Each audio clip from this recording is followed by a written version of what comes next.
છેલ્લા ઘણા વર્ષોથી અમે આ સમસ્યાથી પીડિત છીએ. ઘણી બધી રજૂઆતો ડેવલપર, એએમસી, અમે બધી જગ્યાએ ટ્રાય કર્યા, પણ અમારી વાત કોઈ જગ્યાએ સાંભળવામાં નથી આવતી. તમે જોશો તો દરેકે દરેક રસ્તા ઉપર ક્યાંય સ્ટ્રીટ લાઇટ નથી, એટલે અંધારામાં આવવા જવાનું.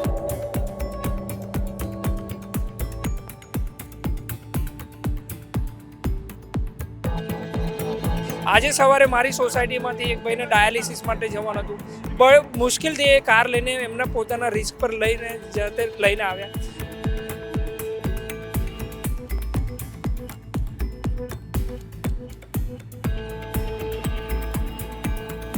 ભગવાન ભરોસે આ રીતે વરસાદ પડે ત્યારે આ રીતે અમે ભોગવી રહ્યા છીએ. બીજો કોઈ અમારી પાસે ઉપાય નથી.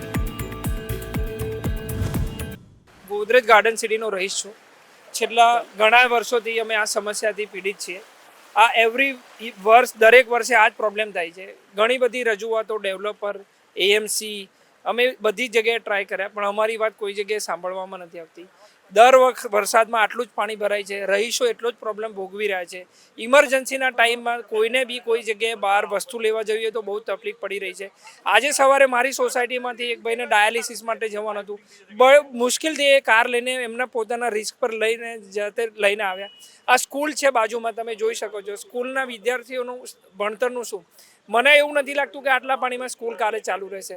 એટલે આ સમસ્યા અમારું કોઈ સાંભળતું નથી. બહુ ટાઈમ રજૂઆતો કરી છે. કોર્પોરેટર, એએમસી, ડેવલપર, ગોદરેજ જે ઇટસેલ્ફ બિગ બ્રાન્ડ છે, પણ અમારું કોઈ સાંભળતું નથી. એટલે હવે અમે ભગવાન ભરોસે આ રીતે વરસાદ પડે ત્યારે આ રીતે અમે ભોગવી રહ્યા છીએ. બીજો કોઈ અમારી પાસે ઉપાય નથી.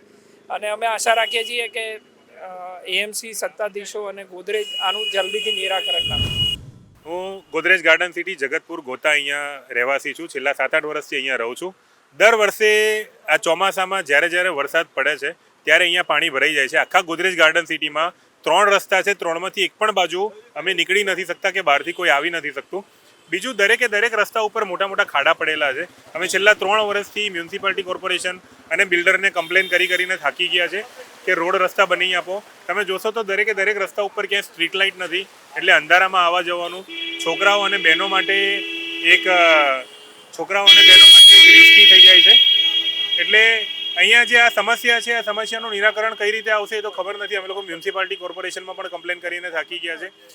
જનરલી વરસાદ જ્યારે વધારે પડતો હોય ત્યારે અમદાવાદના દરેકે દરેક એરિયામાં પાણી ભરાતું હોય છે, પણ જેવો વરસાદ બંધ થાય તેવું તરત 1-2 કલાકમાં પાણી નીચે ઉતરી જાય છે.